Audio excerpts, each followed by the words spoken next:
Cake சாப்பிட்ணுன்னா பேக்கரிக்கு தான் போகணுமா என்ன?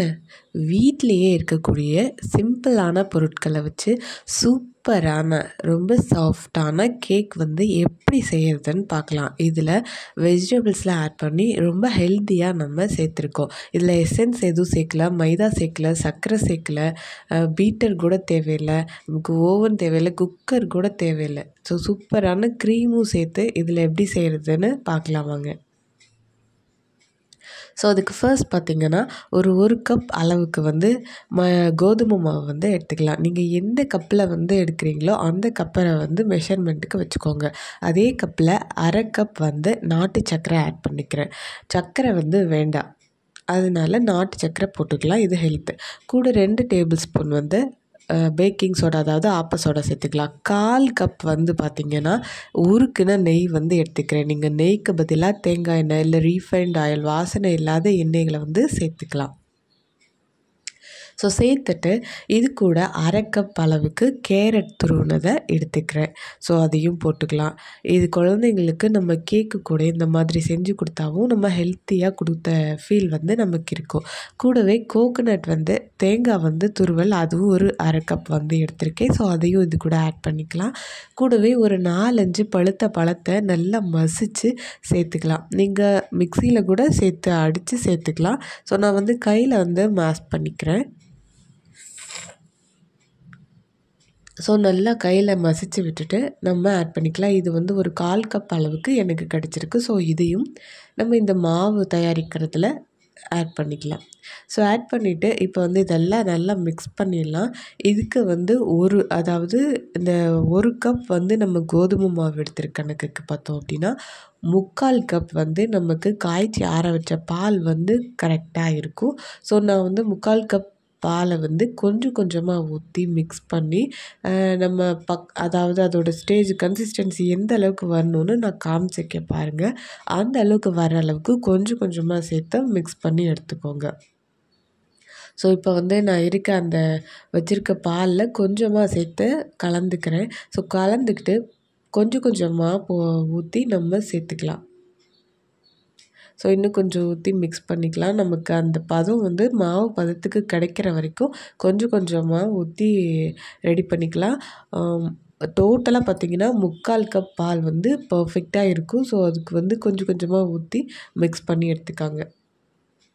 ஸோ அவ்வளோதான். பார்த்திங்கன்னா மாவு வந்து இந்த அளவு பதத்துக்கு நமக்கு இருக்கணும். இப்படி எடுத்து ஊற்றணும் அப்படின்னா அப்படியே மாவு வந்து திக்காக விலகணும்.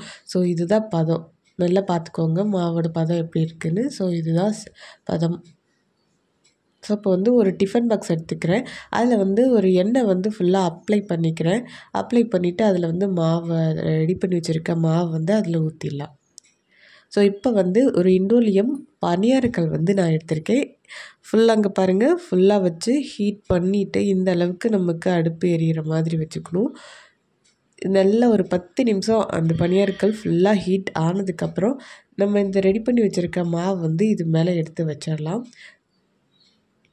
எடுத்து வச்சுட்டு இதை வந்து ஒரு மூடி போட்டு மூடிட்டு மேலே வந்து வெயிட் எதாவது வச்சுக்கலாம். இப்போ பார்த்திங்கன்னா ஃபுல்லாக இருந்தது. நான் அந்த பனியாரக்கல் ஹீட் ஆகிடுச்சு. இப்போ ஃபுல்லாக மீடியம் ஃப்ளேமில் வச்சுட்டு மூடி போட்டு மூடிட்டு மேலே வெயிட் வச்சிடுறேன். நீங்கள் பனியாரக்கல்லுக்கு பதிலாக தோசைக்கல் இருந்தால் கூட யூஸ் பண்ணலாம். இண்டோலியத்தில் பாத்திரம், அதாவது வடைச்சட்டி மாதிரி இருந்தாலும் அதையும் வச்சு நம்ம கேக் வந்து பர்ஃபெக்டாக பேக் பண்ணலாம்.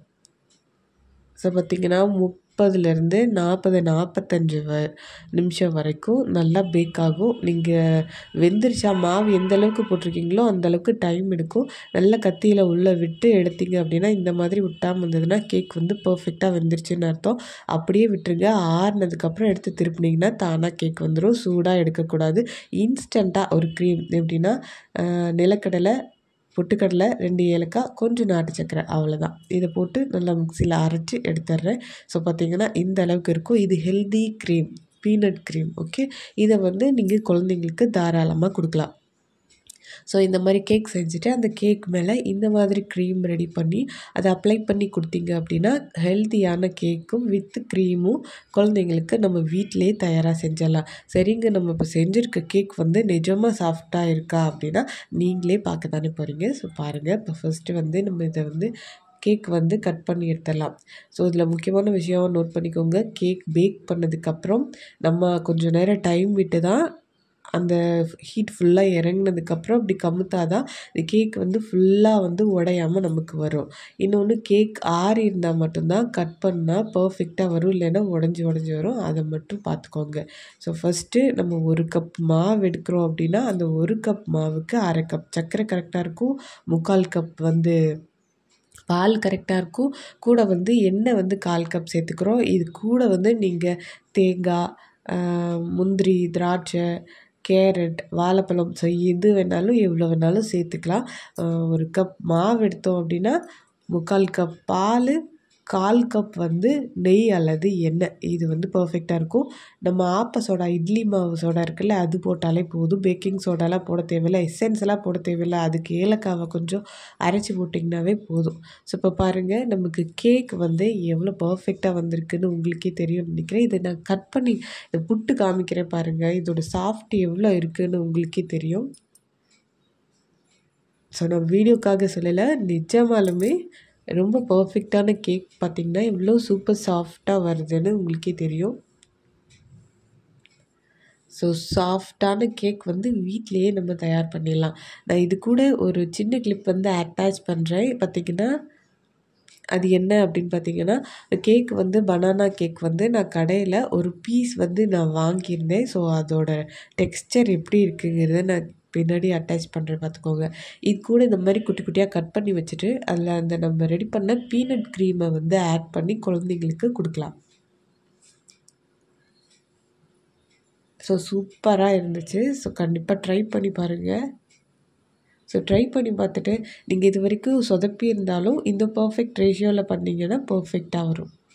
இது பாருங்கள், கடையில் வாங்கிட்டு வந்த ஒரு பீஸ் பனானா கேக். இது வந்து விலை வந்து ஒரு 10 ரூபாய் சொன்னாங்க. ஸோ வாங்கியாச்சு. அதை வந்து ஃபோல்ட் பண்ணி நமக்கு வந்து இலையில வச்சு ஒரு ரப்பர் பேண்ட் போட்டு கொடுக்குறாங்க. ஸோ அதோட டெக்ஸ்சர் பாருங்கள் எப்படி இருக்குதுன்னு. ஸோ இந்த அளவுக்கு நமக்கு திக்னஸ் இருக்குது. ஸோ நல்லா இதில் சாப்பிடும்போது என்ன தெரிஞ்சுது அப்படின்னு பார்த்தீங்கன்னா, நிறைய எசன்ஸ் சேர்த்துருக்காங்க. எசன்ஸோட ஃப்ளேவர் நல்லா தெரிஞ்சுது. நம்ம எசன்ஸ் சேர்க்க கிடையாது, கலர் சேர்க்க கிடையாது, சர்க்கரை சேர்க்க கிடையாது, முட்டையும் சேர்க்க கிடையாது. ஸோ பாருங்கள், இது சாஃப்டாக தான் இருக்குது. ஆனால் நம்ம செஞ்ச பர்ஃபெக்ட் கேக் எவ்வளோ சாஃப்டாக இருந்ததுன்னு